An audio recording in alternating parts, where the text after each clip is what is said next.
नमस्कार, आप सबका स्वागत है आपके अपने चैनल बिहार की खबर में। आज हम बात करने वाले बिहार की सबसे बड़ी खबर की, लेकिन वीडियो को शुरू करने से पहले आपसे एक छोटी सी अनुरोध है। अगर आपने इस चैनल को सब्सक्राइब नहीं किया है तो जल्दी से कर दीजिए प्लीज, क्योंकि बिहार की सबसे बड़ी खबरें सबसे पहले आपके पास।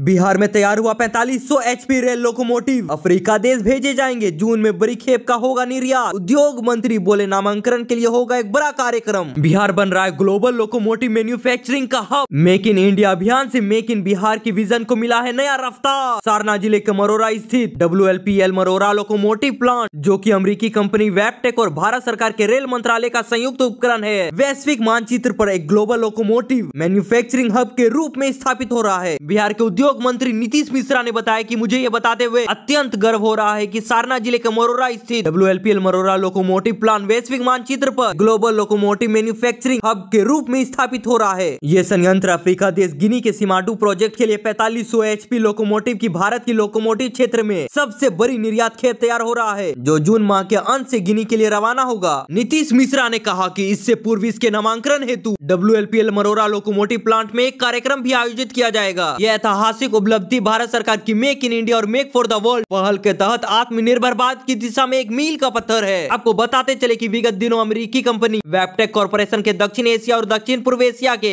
प्रबंध निदेशक संदीप सेलोट ने मुझसे मुलाकात कर इस प्रोजेक्ट के बारे में विस्तृत चर्चा की थी। इस परियोजना की सफलता बिहार को वैश्विक विनिर्माण मानचित्र पर अग्रणी स्थिति में लाने की दिशा में बहुत ही बड़ा कदम है।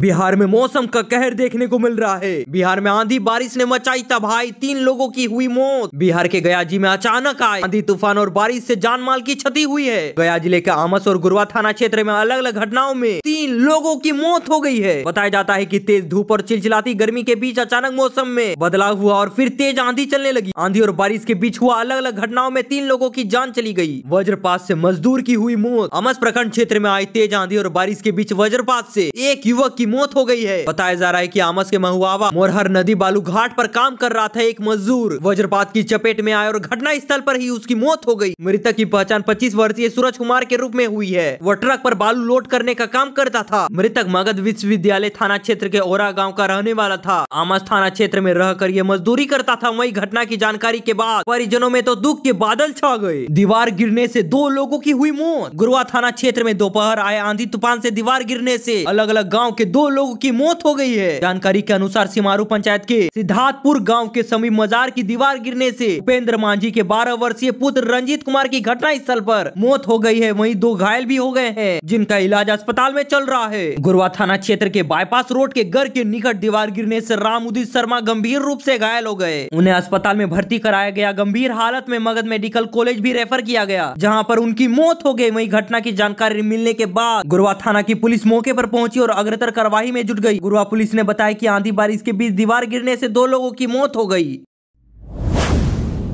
बिहार से बहुत ही चौंकाने वाली खबर सामने आ रही है। बिहार में कैसी रची जा रही है साजिश। 10 दिनों में 8 विदेशी गिरफ्तार। पहलगांव घटना के बाद भारत पाकिस्तान आतंकी में बॉर्डर पर सख्ती देखी जा रही है। हालांकि अभी दोनों देशों की सेनाओं के बीच सीज फायर है, लेकिन पूरे देश में अभी भी उसको लेकर अलर्ट जारी कर दिया गया है। जब से युद्ध की हालत बने तब से देश के बॉर्डर पर चौकसी बढ़ गई है। बिहार में भी बॉर्डर इलाके में चौकसी बढ़ाई गई है। इस जाँच के क्रम में कई अवैध बांग्लादेशी, पाकिस्तानी, चीनी नागरिक को पकड़ा गया। बिहार के बॉर्डर इलाकों पर निगरानी बढ़ गई है। दरअसल पाकिस्तान के खिलाफ भारतीय सेना के द्वारा की गई कार्रवाई के बाद देश के कई हिस्सों में विदेशी घुसपैठ की गिरफ्तारी की खबर तो सामने आ ही रही है। वहीं पर बिहार में 10 दिन के अंदर कुल 8 विदेशी नागरिक को गिरफ्तार किया गया, जिसमें 5 चीन के हैं और 2 बांग्लादेशी और 1 कनाडा का है, जबकि 2 नेपाल के लोगों को तो हिरासत में लिया गया है। मोतिहारी में 4 चीनी नागरिकों को SSB के जवानों ने बिना भारतीय दस्तावेज के हिरासत में लिया। इन चारों लोगों के साथ नेपाल की 2 महिलाएं भी शामिल थी। मोतिहारी के मैत्री पुल के पास SSB के जवानों ने इन लोगों को घूमते हुए देखा। उन लोगों से पूछताछ की और भारतीय दस्तावेज मांगे तो पता चला कि ये लोग नेपाल के रास्ते भारत घूमने के लिए आए थे। इन लोगों के पास चाइनीज पासपोर्ट था, लेकिन भारत का वीजा नहीं था। बिना भारतीय दस्तावेज के घूमते हुए इन लोगों को गिरफ्तार कर लिया गया है। किशनगंज से बांग्लादेशी जासूस असरफुल आलम को BSF के जवानों ने हिरासत में लिया। बिहार पश्चिम बंगाल बॉर्डर के किशनगंज स्थित दिनाजपुर के पास स्थित BSF की छावनी के पास से असरफुल आलम को गिरफ्तार किया गया। संदिग्ध गतिविधि में शामिल होने के आधार पर इसकी गिरफ्तारी हुई। BSF से पूछताछ में इसने बताया कि मैं तो बांग्लादेश का जासूस हूँ। जांच के क्रम में इसके पास से देश से जुड़े कई दस्तावेज और कंप्यूटर डिवाइस भी मिले।